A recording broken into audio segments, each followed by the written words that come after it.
اگر آپ مجھے تھوڑا زیادہ ٹائم دیں تو میں آپ کے اس تیسرے سوال کا بھی جواب دوں گا، جو آپ نے حدیث جو ہے نا ابن عباس رضی اللہ عنہ کی طرف سے جو منسوب کی، آپ نے کہا کہ صحیح بخاری میں اس قرآن کی آیات کا جو صحیح ترجمہ ہے وہ امام بخاری نے حدیث کی شکل میں کیا ہے، تو وہ صحیح ترجمہ وہ تو نہیں ہے، صحیح ترجمہ تو میں آپ کو بتا دوں گا، لیکن یہ جو صحیح ترجمہ آپ پیش کر رہے ہیں نا جناب، تو یہاں پہ جو آپ نے حدیث پیش کی تھی کہ نبی پاک صلی اللہ علیہ وسلم نے امیر کی اطاعت کا حکم دیا تھا، اور امیر نے کہا کہ آگ میں کود جاؤ، تو مسلمان جو ہے صحابہ کرام آگ میں نہیں کودے، اگر وہ کود جاتے تو نبی پاک صلی اللہ علیہ وسلم نے فرمایا کہ ہمیشہ آگ میں ہی رہتے، یعنی جہنم کی آگ میں ہی رہتے۔ تو اس کا مطلب یہ نہیں ہے کہ امیر کی اطاعت واجب نہیں ہے، اس کا تو اس حدیث آپ کی اپنی حدیث جو آپ نے دلیل کے طور پہ پیش کی ہے اسی سے مسئلہ یہ نکلتا ہے کہ امیر کی اطاعت تو واجب ہے، اس وجہ سے کہ نبی پاک صلی اللہ علیہ وسلم نے خود امیر کو حاکم بنا کر بھیجا، اور صحابہ کرام کو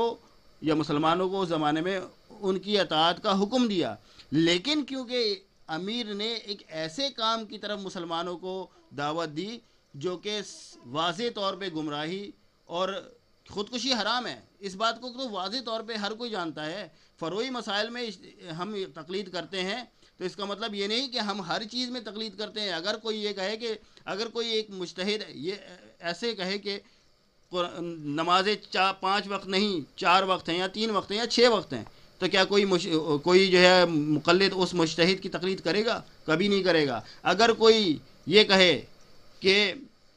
رمضان میں روزے رکھنا جو ہے وہ بات سے ثواب نہیں ہے، رمضان کے روزے چھوڑے جا سکتے ہیں، تو کوئی عامی تقلید اس مجتہد کی کرے گا؟ کبھی نہیں کرے گا۔ تو جناب تقلید جو نبی پاک صلی اللہ علیہ وسلم نے حاکم کی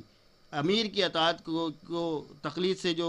وہاں بیان کیا آپ نے، تو وہاں تو بھائی واضح طور پہ خودکشی کی طرف دعوت دی گئی تھی، جبھی تو ان کی اطاعت نہیں کی گئی، اور نبی پاک صلی اللہ علیہ وسلم نے فرمایا کہ اگر تم آگ میں کود جاتے تو جہنم کی آگ میں ہمیشہ رہتے،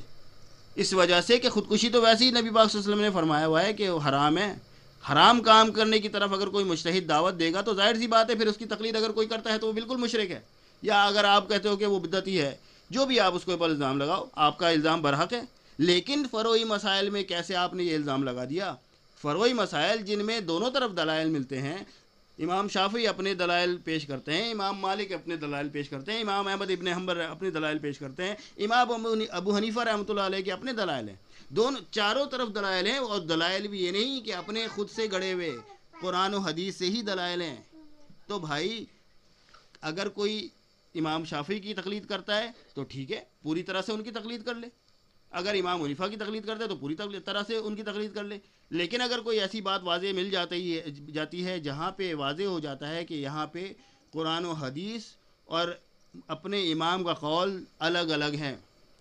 تو پھر اگر وہ اندھی تقلید کرتا ہے کسی حرام کام میں، وہ ہم بھی جائز نہیں مانتے، ہم بھی اس کو غلط کہتے ہیں۔ تو بات یہ نہیں ہے، آپ نے بات یہاں پہ غلط کی، ٹھیک ہے جناب۔ تو اب آپ کے اوپر میرے ایک یہ سوال ہے کہ بھائی آپ نے جو تقلید مطلق کو واضح طور پہ بیان نہیں کیا، اور آپ نے کہا کہ نہیں ہم بات کریں تقلید شخصی کی، تو سب سے پہلے تو تقلید شخصی کی بات اس وقت آئے گی جب آپ تقلید مطلق کو قبول کرو گے۔ آپ یہ کہہ دیں کہ بھائی تقلید مطلق تو جائز ہے، تقلید شخصی حرام ہے، میں آپ سے تقلید شخصی پہ بات کر لوں گا، ٹھیک ہے جناب،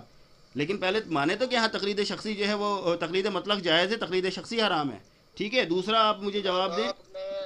آپ جناب 5 منٹ اوپر لے چکے ہیں۔ جی میں جانتا ہوں کہ 5 منٹ اوپر لے چکا ہوں میں، لیکن یہ ہے کہ آپ کے جو اعتراضات تھے وہ ان کے اوپر جواب دینا جو ہے وہ اس میں مجھے ٹائم تو لگتا۔ جی تو اب آپ بیان فرمائیں، اب آپ کا ٹرن ہے۔ جس طرح سے میں نے آپ کو ایک ایک کر کے آپ کے سوالات کے جواب دیے ہیں حضرت، مجھے بھی آپ اسی طرح سے اسی ترتیب وار مجھے جوابات دیں، شکریہ۔